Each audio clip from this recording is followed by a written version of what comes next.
So if you're worried about painting a certain picture, then that's just something that you need to think about for that too. The second star here, I'm not a fan of. And the top one that blocks the below vision. This one I'm fine. Swing out. This one I'm fine with. Oh, it's the this down one low. This one I'm Yep. concerned with. The reason why is that the priority here is getting our duelists onto site as easy as possible. Hello, my name is Worthy, professional Valorant coach. If you're looking to climb the ranks and improve your overall gameplay, you definitely want to leave a like and a sub and enjoy the video. What are some of the angles that we need to worry about here? Holes, back holes, underneath, and then if somebody's peeking out where I put that second star, the down low one, it's still not a great angle because that little box kind of blocks them off anyway. Okay. You can't shoot out from it. So first of all, which one is priority? What are we worried about the most? The top one. This one here?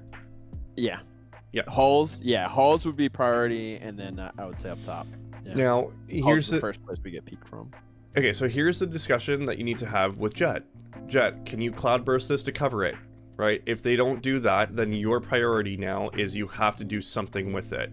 Be that throw a smoke or something along those lines, you got to do something because that is priority number one. That's the biggest threat for our team. Especially once they get to this point where Phoenix is right now. He's now exposed to this angle, up on CT, everything. Like, he's got so many fights that he has to cross our place. You need to think about, how do I make my duelist life as easy as possible? That's the biggest key. So having a conversation, if you don't have that conversation, automatically something has to be thrown here. Even if you just place a star, okay? Even if you just place a star here, again, we use that same analogy as we did before. You place a star there, they're now going to be cautious to peek out here. You now have a passive impact on them. Because if they peek out and you see them on the map, automatic suck. And now they're like stuck out there, automatic frag, which is really good for us. Even if Phoenix dies, someone's going to pick up that trade right away. Got it. So that's the first thing. Now, you threw a smoke, I think it was like right here, that covers the lower part. I like that. It's great. It works. I'm not against that one. This one here, I don't think needs to be thrown right away, because anyone coming in here and taking this fight is not that bad for us to take. And it doesn't become an issue until later into the round when they're now rotating in. Got it. Now, the other thing too is if you place this to cover this spot right over here as well, I think this is overkill right now.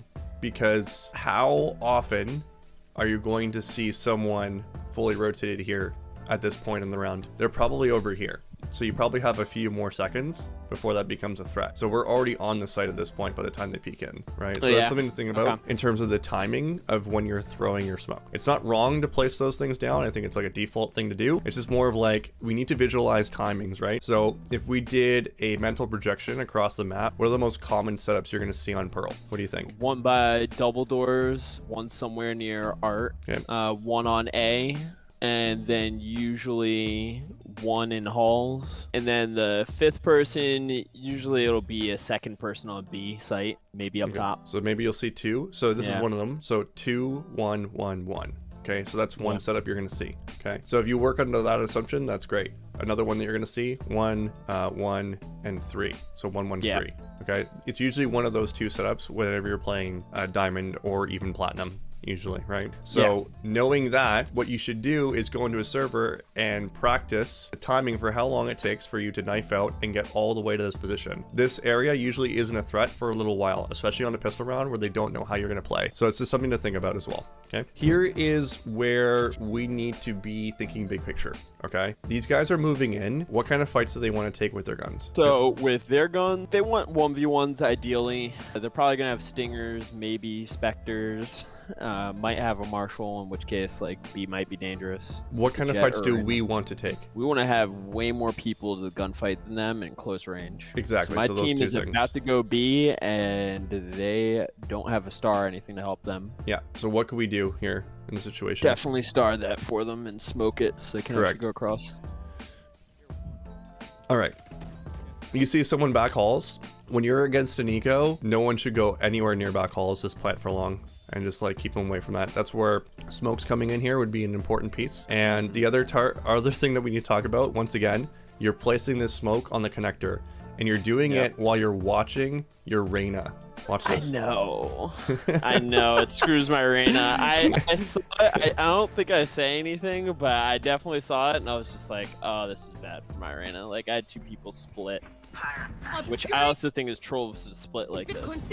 It is, but you need to understand that... I made it even worse. What is... Well, yes, you made it worse, but what is Reyna's role in this comp? Yeah, she can lurk. She can 100% lurk. Yeah. Yes. Yeah. In this comp, the entry fragger is the Jet. Jet should be leading in. The Reyna has freedom to do whatever they want, and technically Phoenix does too, right? But one of them should be the flash agent for your Jet. Yeah, one of them should lurk, and the other one should be continued. B defense, I've been doing it a little more often because people just like run at my Jet or whoever's on site who does not. Okay, small adjustments for later. The wall itself needs a little bit of work, and what I want you to do is tilt it a little bit more so it covers this path right here. You want to split this in half to make it really awkward for them to push through it. So let me show you what that looks like really quick. There we go. Okay, so you want it like this. I want us to plant for long. How should I place this? Should I place it so it's on both sides of the boxes and they're on the other side? Okay, yeah, I could plant in the middle. Got it.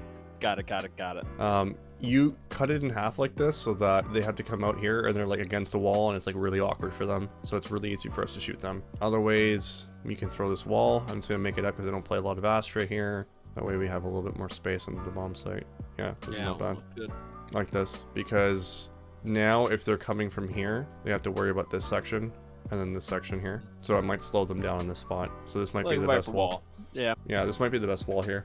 What should we be doing here?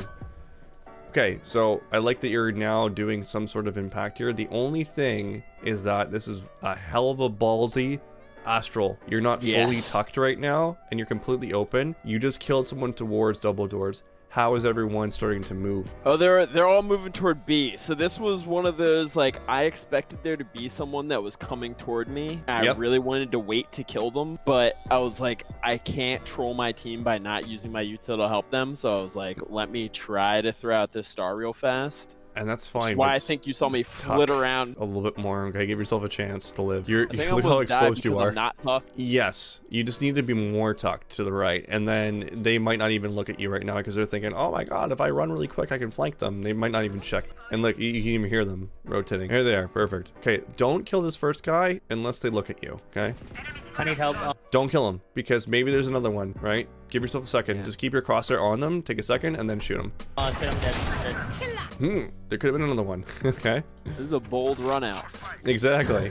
They could be right here. Oh, this is a mental projection problem. This is a mental projection problem. You should know this. You can hear them rotating. You know the timings of where people could be, or at least you should be training yourself to be like, okay, this is a no shit line. This is a threat line. This is a I need to be very careful right here. And you were not very careful. Right here, long. Okay, now I don't mind you just going for it. This is good. Just run it down. Okay. This is an interesting point. This will fuck up people on ranked and they'll piss you off. Or they'll be pissed off at you for this. But, how do you feel about the smoke? Yeah, this smoke makes them more likely to also be looking for me on the flank, I think. And I wonder if I should have put, like, weirder smokes to make it easier for my team to, like, hold back sight. Yes. So, this is definitely an unpopular belief. I love doing things like this. Yeah. When we're on eco. Yeah, make it chaotic. Exactly. To say, go into sight, get into my smokes, and let's make it ugly, guys. I'm putting smokes all over sight. And you know what will end up happening? We'll end up losing, and then that one guy will be like, well, he shouldn't have smoked like that. Right?